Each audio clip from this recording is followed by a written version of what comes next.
Assalamualaikum warahmatullahi wabarakatuh. Halo semuanya. Sebelumnya, perkenalkan nama saya Okta Bunga Ramadhani dengan ujung NIM 106 dari kelas reguler C, Program Studi Pendidikan Biologi angkatan 2023, Fakultas Keguruan dan Ilmu Pendidikan Universitas Jambi. Ini saya akan memenuhi tugas ulangan tengah semester dengan mata kuliah Filsafat Pendidikan yang diampu oleh Profesor Dr. Randa Asmi Johari MSI. Baiklah, di sini saya akan memaparkan materi tentang implikasi aliran filsafat pendidikan. Baik, langsung saja ke materi. Aliran filsafat pendidikan memiliki 4 aliran. Yang pertama ada aliran progresivisme, yang kedua aliran perennialisme, yang ketiga aliran esensialisme, dan yang keempat aliran rekonstruksionisme. Baiklah, sebelum lanjut ke pemaparan materi, di sini saya akan menjelaskan sedikit tentang latar belakang filsafat pendidikan. Jadi, filsafat pendidikan merupakan hasil pemikiran dan perenungan secara mendalam sampai ke akar-akarnya mengenai pendidikan. Para filsuf melalui karya filsafat pendidikannya berusaha menggali ide-ide baru tentang pendidikan yang menurut pendapatnya lebih dapat ditinjau dari kewajaran keberadaan peserta didik dan pendidik maupun ditinjau dari latar geografis, sosiologis, dan budaya suatu bangsa. Secara substansial maupun historis, filsafat merupakan cikal bakal atau yang melatar belakangi kelahiran ilmu pengetahuan, terutama ilmu pengetahuan yang diperoleh melalui ketajaman panca indera dan ketajaman akal manusia. Berbagai aliran filsafat pendidikan memberi dampak terciptanya konsep-konsep atau teori-teori pendidikan yang beragam. Nah, beberapa aliran filsafat pendidikan yang terkenal antara lain progresivisme, perennialisme, esensialisme, dan rekonstruksionisme. Nah, setiap aliran filsafat pendidikan memiliki implikasi bagi tujuan pendidikan, kurikulum, dan metode pembelajaran. Baik, selanjutnya di sini saya akan menjelaskan aliran progresivisme. Menurut Dardiri tahun 2009, progresivisme beranggapan bahwa kemajuan-kemajuan yang telah dicapai oleh manusia tidak lain adalah karena kemampuan manusia dalam mengembangkan berbagai ilmu pengetahuan berdasarkan tata logis dan sistematisasi berpikir ilmiah. Oleh karena itu, tugas pendidikan adalah melatih kemampuan-kemampuan subjek didiknya dalam memecahkan berbagai masalah kehidupan yang mengarah pada pengembangan ilmu pengetahuan yang berguna bagi kehidupannya dalam masyarakat. Nah, aliran progresivisme merupakan aliran dalam filsafat pendidikan yang menghendaki adanya perubahan pelaksanaan serikat pendidikan secara cepat menuju arah positif. Aliran ini telah muncul pada abad ke-19, namun perkembangannya secara pesat baru terlihat pada awal abad ke-20. Implikasi aliran progresivisme dalam pendidikan menekankan pada siswa sebagai objek pembelajaran, peran guru sebagai fasilitator dan motivator, serta pembelajaran yang berpusat pada pemecahan masalah. Nah, tujuan pendidikan dari aliran progresivisme untuk memberikan keterampilan dan alat-alat yang bermanfaat untuk berinteraksi dengan lingkungan yang berbeda dalam proses perubahan secara terus-menerus. Adapun kurikulum aliran progresivisme yaitu terintegrasi antara masalah-masalah yang ada dalam masyarakat dengan model belajar sambil berbuat, serta menggunakan metode problem solving dalam kegiatan pembelajaran sehari-hari. Nah, contoh penerapan dari aliran progresivisme dalam pendidikan seperti dalam kebebasan nilai, kebebasan untuk memilih jurusan, kebebasan pendidikan yang sesuai dengan minat dari peserta didik itu sendiri, serta lebih banyak melibatkan peserta didik dalam pemecahan masalah. Nah, dengan menerapkan aliran progresivisme dalam pendidikan, diharapkan dapat membawa perubahan dan kemajuan pendidikan di Indonesia menjadi lebih berkualitas sehingga mampu mewujudkan tujuan pendidikan nasional Indonesia.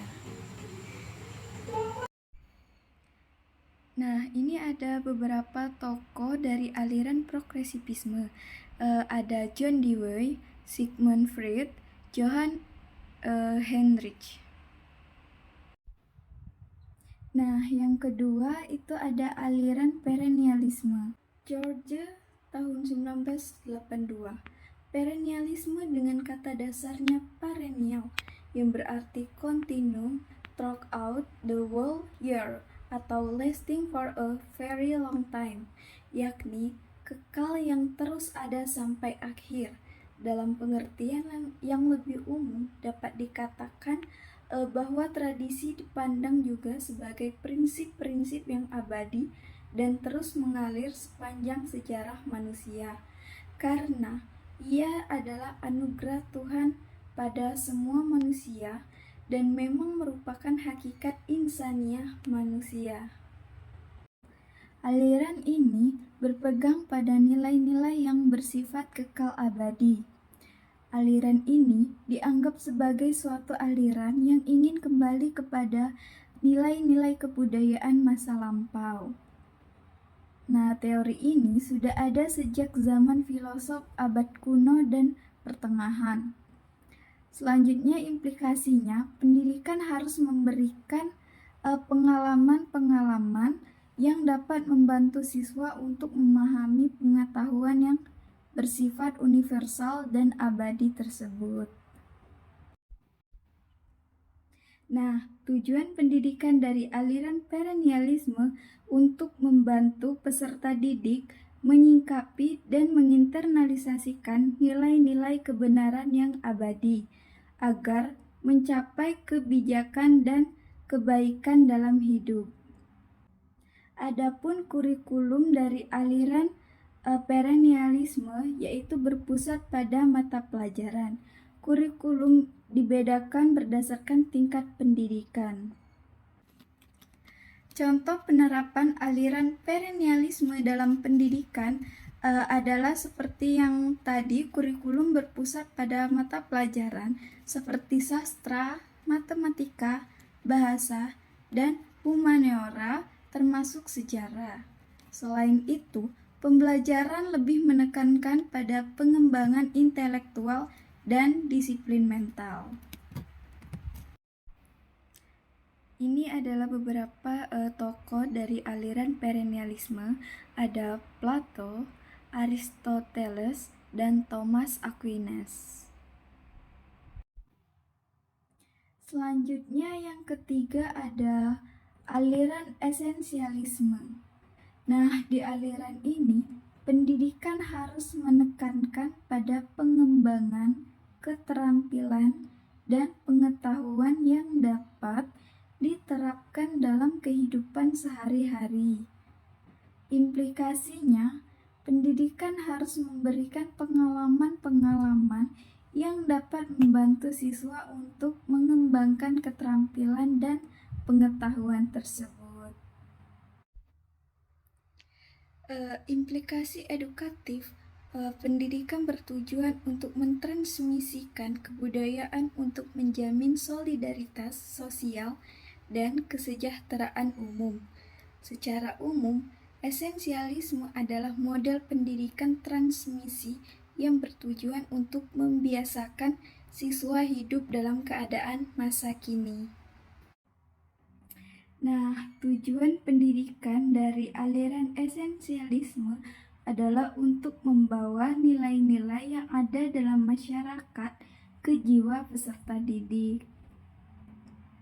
Selanjutnya ada kurikulum yang ada pada aliran esensialisme berpusat pada mata pelajaran dan bersendikan atas watak manusia yang ideal.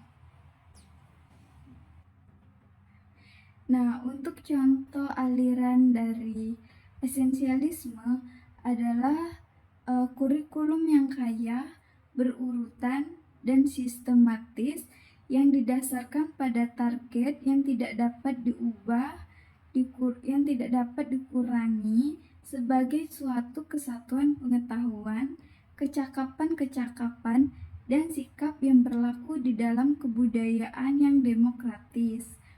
Selain itu, sekolah berfungsi sebagai pendidik warga negara supaya hidup sesuai dengan prinsip-prinsip dan lembaga-lembaga sosial yang ada di dalam masyarakatnya, serta membina kembali tipe dan membina kemampuan penyesuaian diri individu kepada masyarakatnya dengan menanamkan pengertian tentang fakta-fakta, kecakapan-kecakapan, dan ilmu pengetahuan. Bisa dilihat di sini ada beberapa tokoh dari aliran esensialisme. Yang pertama ada George Wilhelm, George Santayana, dan William Chandler. Nah, baiklah, ini yang terakhir ada aliran rekonstruksionisme. Nah, aliran rekonstruksionisme ini merupakan suatu aliran yang berusaha merombak tata susunan lama dengan membangun tata susunan hidup kebudayaan yang bercorak modern. Implikasinya, pandangan bahwa kemajuan itu tergantung dari sains dan industri. Suatu kepercayaan dalam kemampuan manusia untuk mengubah dunia, dan pendidikan harus berperan sebagai agen perubahan sosial, ekonomi, dan politik dalam masyarakat. Nah, tujuan pendidikan dari aliran rekonstruksionisme untuk menghendaki pendidikan sebagai wadah meningkatkan kesadaran siswa mengenai problematika sosial, politik, dan ekonomi yang dihadapi oleh manusia secara global. Adapun kurikulum pada aliran rekonstruksionisme yaitu mata pelajaran yang berorientasi pada kebutuhan-kebutuhan masyarakat masa depan. Nah, contoh penerapan dalam aliran rekonstruksionisme adalah mengerti tujuan pendidikan yang bertujuan untuk meningkatkan kesadaran para siswa tentang masalah sosial, ekonomi, dan politik. Selain itu, kurikulum harus mencakup mata pelajaran yang mengarah kepada semua kebutuhan masyarakat masa depan. Nah, ini dia tokoh dari aliran rekonstruksionisme. Yang pertama ada George Cohn, Harold Rock, dan Caroline Pratt. Oke, baiklah teman-teman, itu saja pemaparan materi dari saya tentang implikasi aliran filsafat pendidikan. Semoga apa yang saya sampaikan tadi bisa bermanfaat untuk kita semua. Mohon maaf apabila ada kesalahan. Saya akhiri. Wassalamualaikum warahmatullahi wabarakatuh. Sampai jumpa semuanya.